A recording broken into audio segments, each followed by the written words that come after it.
Good afternoon, everyone. My name is Dr. Miller, and the SCP we're going to be looking at today is SCP-3288. Object Class: Keter, formerly Euclid. Special Containment Procedures. An SCP-3288 population no less than 20 nor greater than 30 individuals is to be maintained at Humanoid Containment Site 282. Each SCP-3288 must be contained within individual containment units. Behavioral studies that require SCP-3288 to SCP-3288 contact are to be conducted with the utmost caution. SCP-3288 are to be terminated where encountered and disposed of per hazardous waste protocols. It is imperative that SCP-3288 infestations undergo thorough destruction or containment, as a single uncontained instance of SCP-3288 has the potential to trigger an SK-class dominant shift scenario within the next century, if not sooner. Description: SCP-3288 designates a highly predatory species or subspecies of the genus Homo anthropophagus.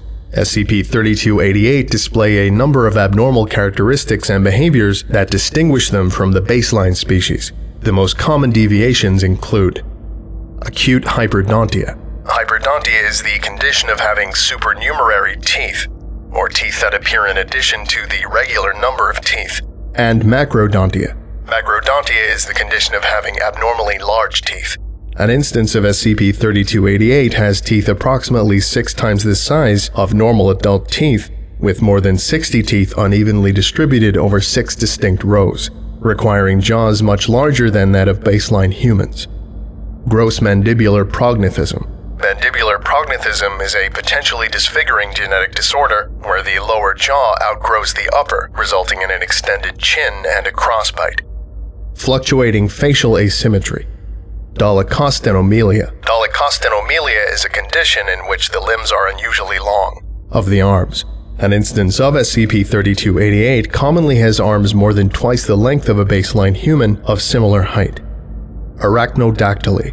Arachnodactyly is a condition in which the fingers and toes are abnormally long and slender, in comparison to the palm of the hand and arch of the foot. And polydactyly. Polydactyly is a congenital physical anomaly in which there are supernumerary fingers or toes. Kyphosis.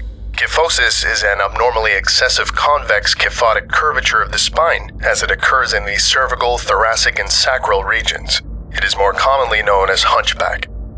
Abnormal muscle strength despite having the appearance of severe emaciation.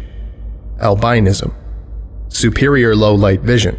SCP-3288-1's eyes contain tapetum lucidum, a layer of tissue immediately behind the retina that reflects visible light back through the retina, increasing the light available to the photoreceptors.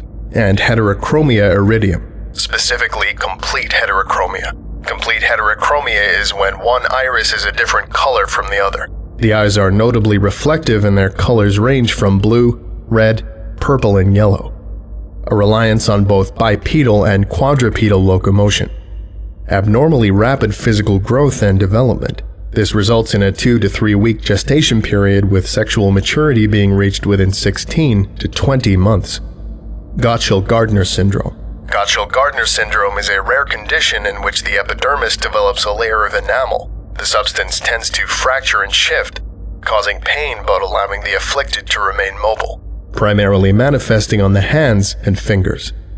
Alopecia universalis. Alopecia universalis is a medical condition involving loss of all hair, including eyebrows and eyelashes. Acute photophobia. Direct exposure to sunlight will result in both physical and psychological damage. Mental instability primarily characterized by delusions of grandeur and malignant narcissism. And finally, an addiction to human flesh that takes on biological and psychological components. These abnormalities are primarily the result of excessive inbreeding, but without the increased chance for certain recessive or deleterious traits, especially those related to infertility, higher infant and child mortality, and loss of immune function. These detrimental traits have not only been negated but inversely amplified, resulting in longer lifespans, increased resistance to disease, and anomalously high levels of fertility. The Foundation became aware of SCP-3288 while investigating reports of unexplained disappearances in Vienna. It was discovered that these incidents occurred in close proximity to sewer holes and access tunnels and primarily targeted the most vulnerable of the population, such as prostitutes, unsupervised children, transients, and inebriated or otherwise indisposed individuals. Agents Cyril Novak and Diana Fisher were dispatched to Vienna in order to determine whether or not a number of unexplained disappearances were of an anomalous nature. Interviews with law enforcement and government officials revealed that human remains belonging to 3 individuals had been recovered, but that this information was not released to the public due to concerns of causing further panic. These remains were promptly confiscated and delivered to Humanoid Containment Site 282 in Graz. Autopsies were performed by Dr. Felix Gardner, who noted that the remains, cadavers A, B, and C, displayed no injuries corresponding with a human attacker, and compared the deceased to victims of hyena attacks.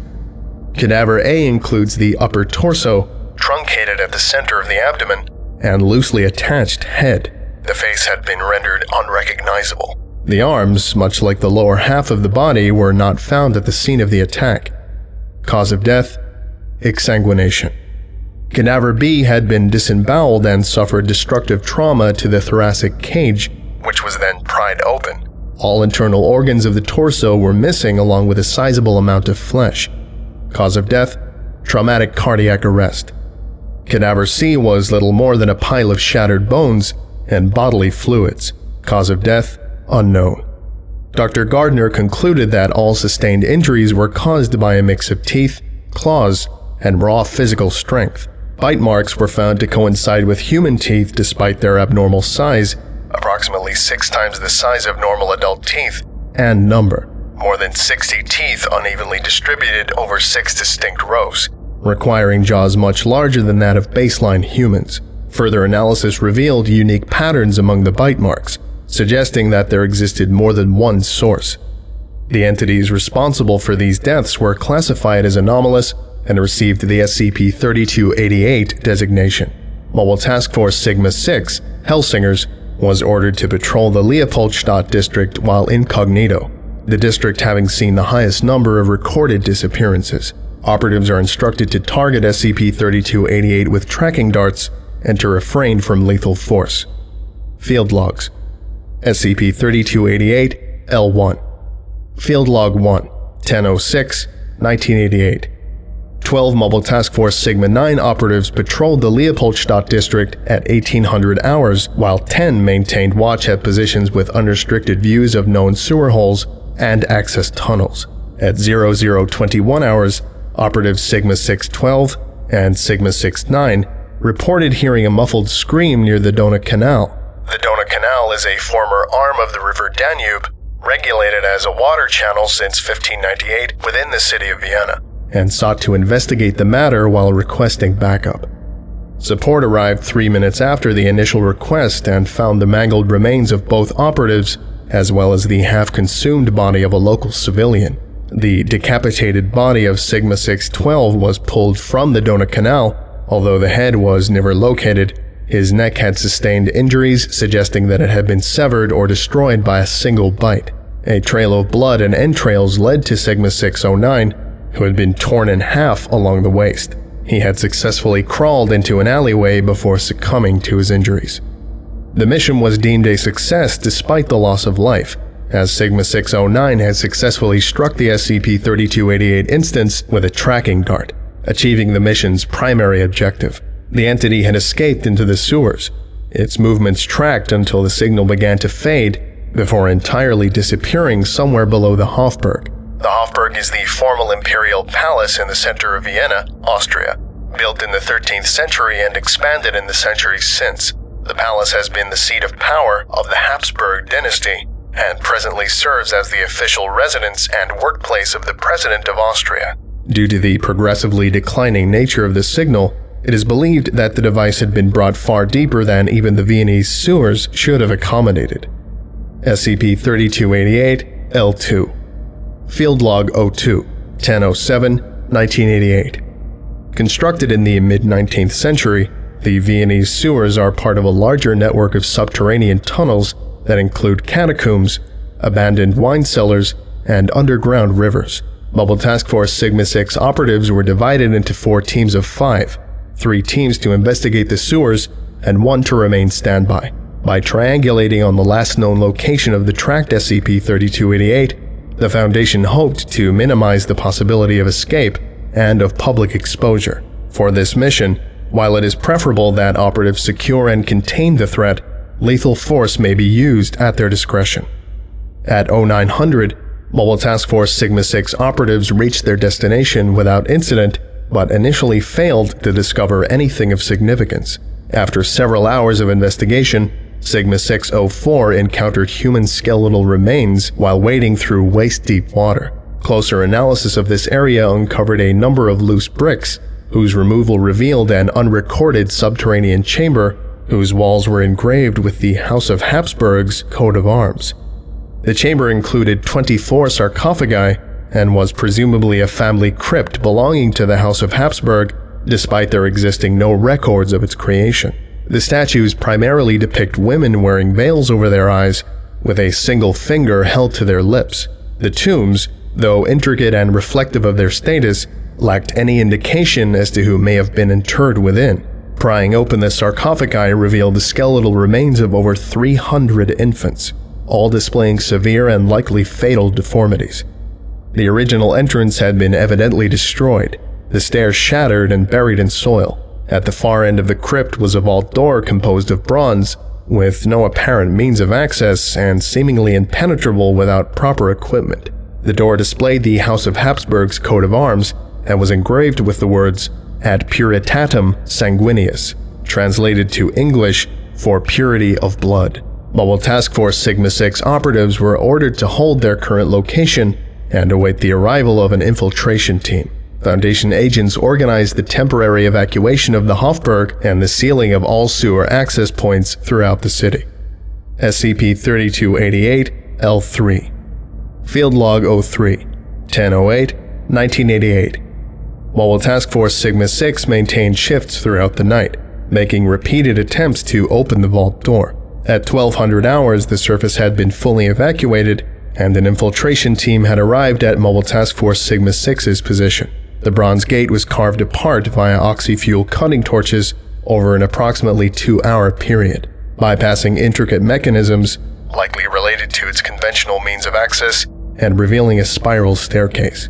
An 8-person squad, each operative equipped with an M16 rifle with attached flashlight, heavy tactical armor, and helmet-mounted live audio-video recording devices, descended the staircase, with radio transmission growing increasingly faint as the operatives traveled an estimated 65 meters underground. Red ground flares were periodically lit and discarded, providing a clear path of return. Operatives reached the bottom of the stairwell, where the gray stone halls of the crypt were replaced by masterfully crafted marble floors, carpets, and white-painted walls and ceilings. The large chamber was found to be architecturally identical to the Swiss wing of Hofburg Palace, closely resembling 18th century depictions and reflecting the late Baroque, early Rococo artistic style popular during the era. The location, since classified as SCP-3288-1A, contained various sculptures and Corinthian columns, paintings, and tattered tapestries adorned its walls. All depictions of the human form had been literally defaced, regardless of artistic medium. Operatives described the air as having an odor not dissimilar to rotten meat and stale sweat. The floors and walls were discolored with what appeared to be blood, most of the stains appearing to be exceptionally old. Traveling through a southeast corridor, operatives entered what appeared to be SCP-3288-1's equivalent of the Hofburg's Imperial Library. One notable difference between this section of SCP-3288-1 and Hofburg Palace is the presence of a working 18th century laboratory. Sigma-607 is the only member of the acting squad to be fluent in both German and Latin, discovered documents involving alchemy, biology, and the occult.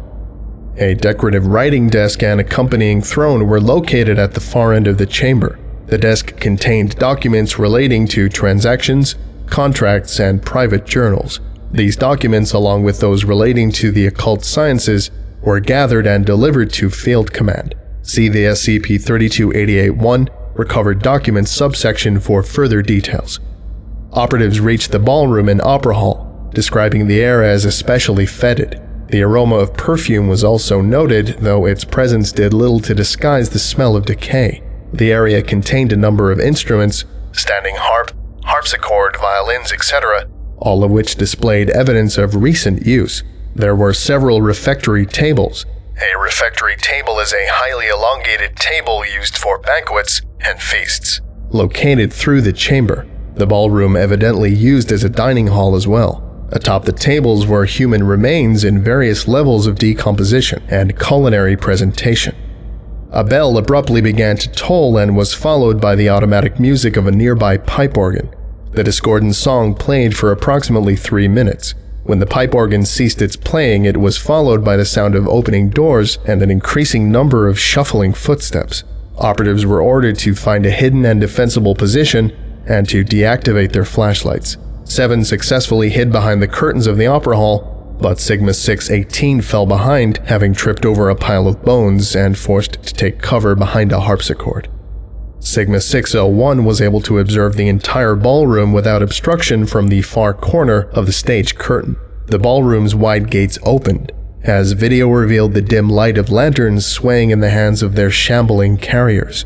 Closer analysis would show that these figures, SCP-3288, were dressed in the garb of 18th century courtiers. They are followed by others wearing increasingly extravagant, if ragged, attire. All outfits appeared to contain different shades of red, deeply contrasting with their chalk-white skin, porcelain masquerade masks, and powdered wigs.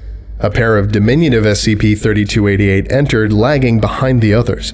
One blew a rusty trumpet, while the other acted as a standard-bearer, holding a crudely painted ensign depicting a red lion on a black field. The trumpeter appeared to make an announcement, the words unintelligible due to the guttural nature of their speech. The trumpeter and standard-bearer quickly moved aside, their stunted legs causing them to tumble and roll as they fled. There now appeared to be several hundred SCP-3288 throughout the ballroom. Sigma 601 activated a silent distress call, requesting heavy support. All SCP-3288 proceeded to kneel and lower their heads. An exceptionally corpulent instance of SCP-3288 entered the room, carried by another SCP-3288 via an enlarged and reinforced sedan chair. A sedan chair consists of a chair or windowed cabin suitable for a single occupant, which is carried by 2 or more using the rails that pass through the brackets on the sides of the chair. The morbidly obese individual, classified as SCP-3288-Alpha, was dressed in a patchwork of noble finery, stitched together from various fabrics to create a single outfit capable of fitting its frame. It wore a crown that had come to more closely resemble a torture device, too small for its head but held in place by an overgrowth of flesh. In lieu of a masquerade mask, it hid its face beneath a red shroud. A large iron cauldron was delivered to SCP-3288-Alpha's table, the container appearing to vibrate of its own accord. A dwarf SCP-3288 climbed atop SCP-3288-Alpha's shoulder, proceeding to lift its red veil while leaving its eyes covered. A second, diminutive specimen removed the cauldron's cover. SCP-3288-Alpha sniffed the air, then proceeded to lift the cauldron and pour its contents down its anomalously large mouth and gullet. Part of its meal wiggled free, revealing that the cauldron contained living infants displaying severe deformities. The other SCP-3228 raised their masks and began to feast with voracious enthusiasm. An exceptionally tall specimen approached the harpsichord and snatched Sigma 618 from behind it. It lifted him by his head but made no effort to alarm its fellow SCP-3288. Instead, the entity unhinged its jaw and quickly forced the operative down its throat, feet first, his screams unheard among the sounds of feasting and discordant music.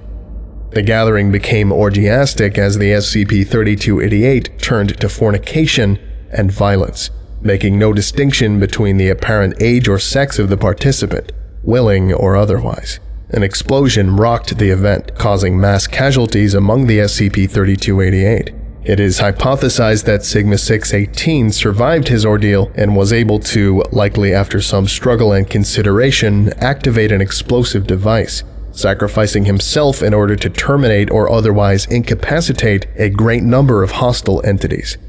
Panic spread among the remaining SCP-3288. Mobile Task Force Sigma-6 would exploit this opportunity and employed 3-methylfentanyl to render the SCP-3288 unconscious. With the arrival of reinforcements, the survivors were secured and contained at Humanoid Containment Site 282. The sheer size of SCP-3288-Alpha necessitated the use of a special crane and the creation of a shaft directly connecting SCP-3288-1 to the surface. Following the removal of SCP-3288-Alpha, as well as all relevant documents and objects, SCP-3288-1 was filled with cement and reburied. SCP-3288-Alpha Interview Log 10/10/1988.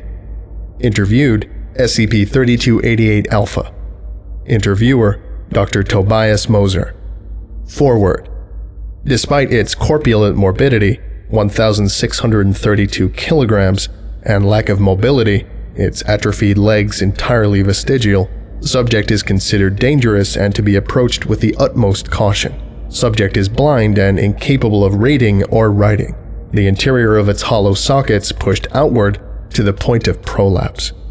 Subject is fluent in Austrian German, preferring to speak the Schönbrunner Deutsch, a sociolect spoken by the Imperial Habsburg family and the nobility of Austria-Hungary. Subject has been stripped nude, bound, and muzzled, equipped with electrodes to prevent hostilities and ensure cooperation. Begin log. Hello. Please begin by telling me your name. Your cooperation is not optional. The meat wishes to speak. It speaks not when spoken to. Meat. Master, the meat caught us. The aroma is intoxicating. As I said, your cooperation is not optional. Impossible. How does meat hurt?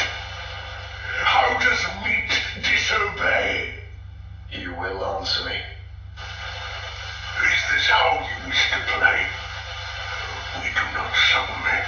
We dominate. We will beat you until your entrails spill. We will devour you and your peasant kin.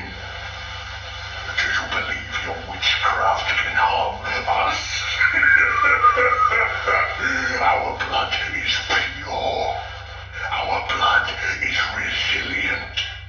Sir, would you be so kind as to illuminate the subject? My vision doesn't work so well in these dim cells. No, wheel, fire, now so scattered from the flame. That's enough. Yes, I noticed light sensitivity during your transfer. Extreme photophobia, even without eyes. I'll be sure to make note of that. Now, tell me, what is your name? The Imperial Majesty, Emperor Maximilian the Great, King of Austria and Patriarch of the House of Habsburg. We have not entertained outsiders in so long. Excuse my uncouth ways. You are clearly a superior creature and have asserted yourself. We are at your mercy. Does our guest wish to feast upon our flesh? To rid the festering wound? Good God, no. Why would you even... No, that won't be necessary. I see that our customs differ quite significantly. Might I ask, were you blind from birth, or did you lose your vision accidentally? But the pleasantries have yet to reach completion, and you now have us at a disadvantage. What is your name, outsider? You are fluent in German, but your accent is distant and strange. I am, King Tobias Moser of the Foundation. A king? Yes, of course. It all makes sense now. We sense nobility. A duke we mused. Can you believe that? A duke. proven yourself far stronger than a simple duke.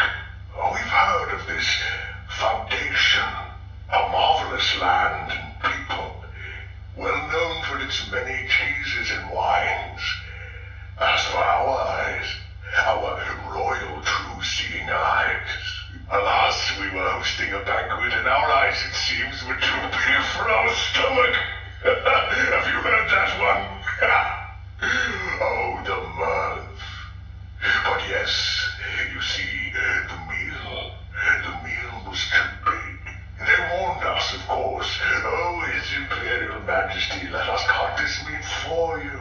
But no! We are king! We are emperor! We want to swallow it whole! We will devour everything! And, well, you see, our eyes burst forth from their sockets. Not enough room! They served us little. And the dangling orbs, yes, of course, they plummeted down our royal gullet. Gone forever. Unmissed. I see. Well, that was quite a story. Tell me of your court in the House of Habsburg. We are of the same noble blood, but some are more noble than others. Our bloodline is pure, untainted by outsiders. I must ask this, but why eat human? We do not eat human. We eat peasants. We eat undesirables. We devour life undeserving of life. That is the true nature of nobility. What else would be the point? Understood. I must take my leave. We will speak again soon. Yes, we will think of you, King Mercia, in your absence. Over and over. We are eager to sample your flavor. So delightful. So delicious. End log. Afterward. We may be able to glean more information by playing to his delusions, but it is difficult to say how much of it is true. However, DNA analysis has revealed that SCP-3288 Alpha does in fact descend from the House of Habsburg, and this so far appears to be true for all SCP-3288. A number of significant documents were recovered from SCP-3288-1, allowing the Foundation to develop a better understanding of SCP-3288. The following excerpts have been translated from their original German and are arranged in chronological order. Footnotes have been provided in order to frame these documents within their historical and cultural context. Excerpts from the Journal of Leopold I. Leopold I, Leopold Ignaz Joseph Balthasar Felician, 9th of June 1640 to the 5th of May 1705, was the Holy Roman Emperor as well as the King of Hungary, Croatia, and Bohemia. Generally regarded as an intellectual, he was known for his interest in astronomy, alchemy, and the early sciences. 10th of November, 1700. And with the death of Charles, a reference to Charles II of Spain, Charles was physically and mentally disabled and infertile, possibly due to this massive inbreeding. Due to the deaths of his half-brothers, he was the last member of the male Spanish Habsburg line. The physician who performed his autopsy stated that his body did not contain a single drop of blood. His heart was the size of a peppercorn, his lungs corroded, his intestines rotten and gangrenous. He had a single testicle, black as coal, and his head was full of water. So dies our noble line in Iberia. I will restore our rightful place. My claim is valid and will not be denied. I already hear the intoxicating drums of war. But his disease, his curse concerns me greatly. Despite the purity of our blood, untainted for generations, Charles was a sickly creature with the mind of a child. I too was a sickly youth. But my mind remains sharp. I must make use of this blessing before my dynasty succumbs to madness and cretinism. 4th of August, 1701. The Jesuits have exhausted their usefulness. Against my better judgment, I have chosen to seek out those with knowledge of the so-called abominable sciences, scholars of the forbidden mysteries, both great and terrible. And I have found someone who knows the dark, a woman of rare, almost beguiling beauty. She is older than she appears, for she speaks with the experience of 100 lifetimes on subjects I had only just began to grasp. She is a creature of the wild, a living embodiment of all that is pagan. I am a stranger in her world, and I am afraid. 22nd of October 1701. She says she will teach me, but for a price she will name upon the completion of her tutelage. A strange request, but all she presently asks is that I uphold my end of the bargain. I have more power and wealth than any man alive. Payment will not be difficult. I will not allow our venerable house to fall. But my laboratory is ill-suited for such a task. I have hired workers to begin construction on a new site, something away from the prying eyes of sycophantic courtiers. 19th of December 1701. My tutelage, though difficult, progresses well. A universal essence, the way of all flesh, it all begins to make sense. My eyes are now open and I see with such clarity. I will cleanse my family of this curse. The essence is malleable, subject to change. But one piece moves the other, you see, resulting in an often unpredictable transmutation. My current experiments make use of the simplest of God's creations, rodents and insects primarily. I have formed living things, creatures whose very visage would sunder even the most resolute of minds. 8th of February 1702. Construction of the new laboratory goes well. I predict its completion within the next 3 months. Equipment has been delivered from Damascus. If there is one thing those Mohammedans know, it is the occult sciences. More often than not, my teacher leaves me to my own devices. She appears only at night, though I cannot say from where. She comes and goes as she pleases, my servants seemingly unaware of her presence. 27th of March, 1702. The new laboratory was finished ahead of schedule. The workers merely need to install my equipment, and I can take my experiments to the next tier.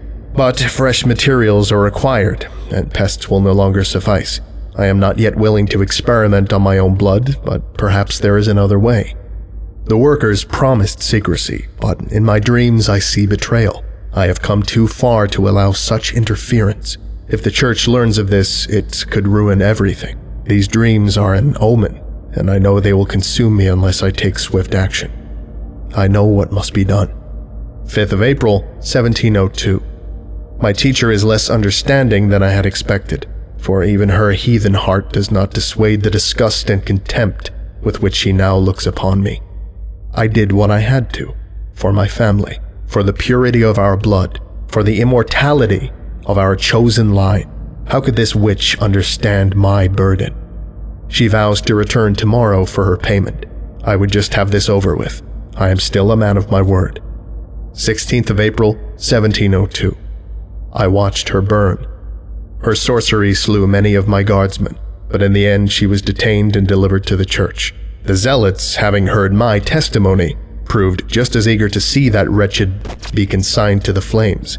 I know such methods have fallen out of fashion, thus we committed the act under the cover of darkness and secrecy. I would have granted her land, or made her as rich as Crassus, but no.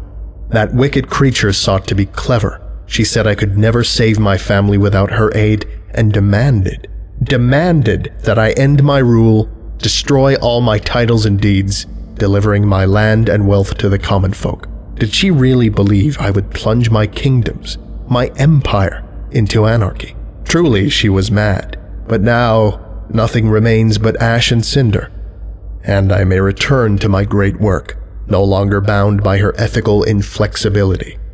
There is so very much to be done. Later entries by Leopold I are increasingly frenzied and illegible, suggesting a deteriorating mental state until his death in 1705. It appears that he eventually had success, resulting in the creation of SCP-3288, albeit with unintended consequences, via the introduction of an anomalous gene into the family bloodline.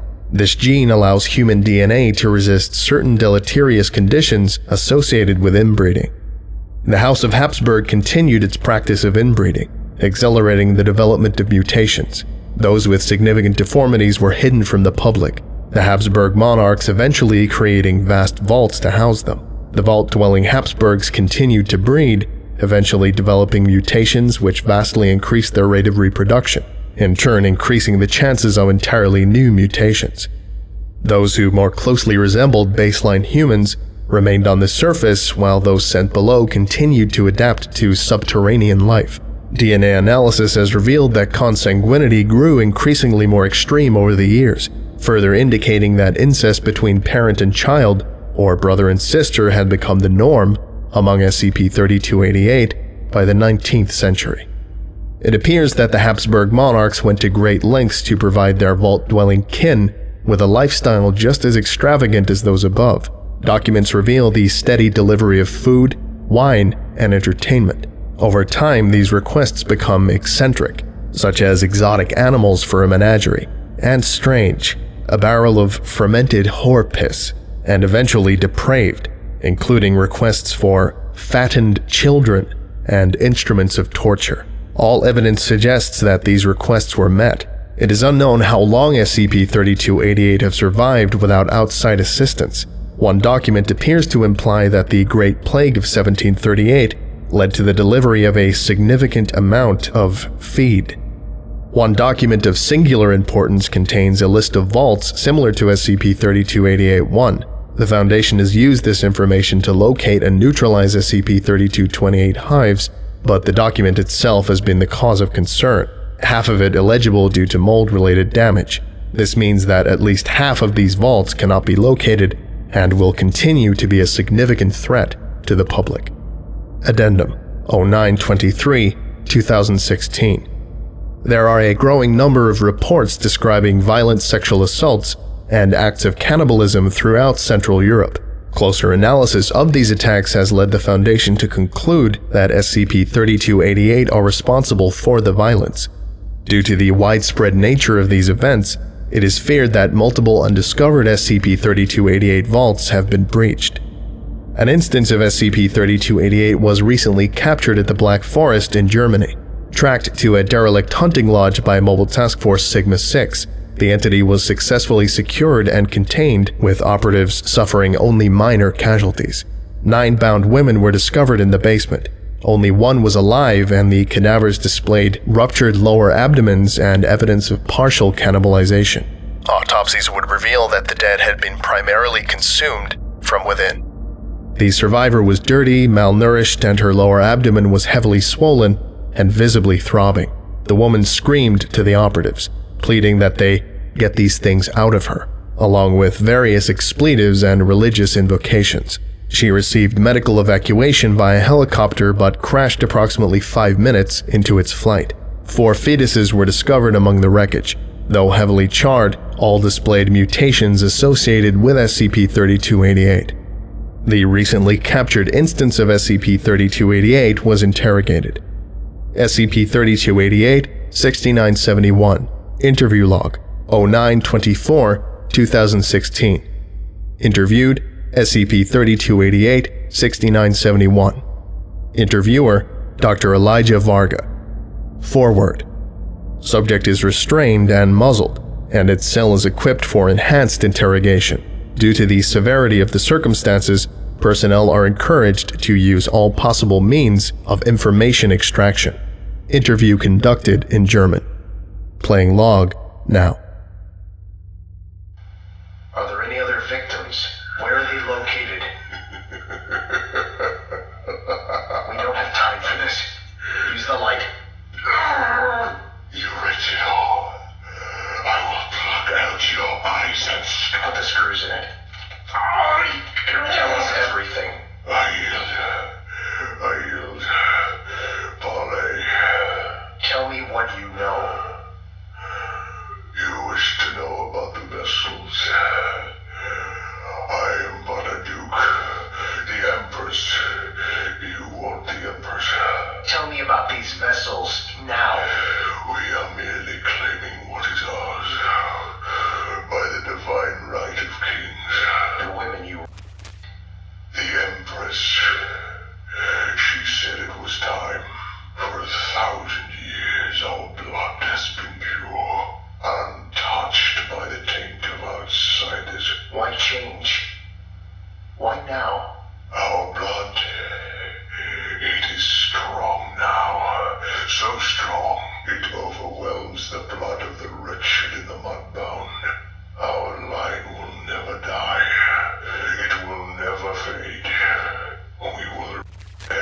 last one of you. Our bloodline will never die. No. It will become everything. It is our gift. Our blessing. What do you mean? The meek will beget the strong. The doomed will beget the chosen. Don't you see? The greedy will devour the charitable. The merciless will ravage the peaceful. And the fornicators will the chaste. We will make the world as perfect as us. We will all be aristocrats in the end. And our dynasty will never die. End log. This concludes today's lecture. Thank you for listening, if indeed you still are, and you're all dismissed. Goodbye.